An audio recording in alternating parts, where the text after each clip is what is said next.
नमस्कार मैत्रिणींनो.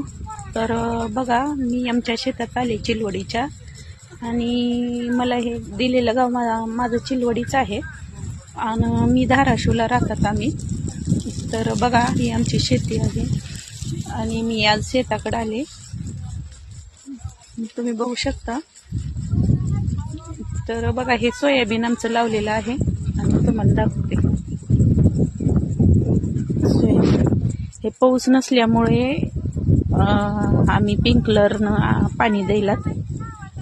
तर छान आलंय आमचं सोयाबीन, पण पाणी नसल्यामुळे, पाऊस पडला नसल्यामुळे स्प्रिंकलरनं पाणी द्यावं लागेल. होतं आमचं स्प्रिंकलर.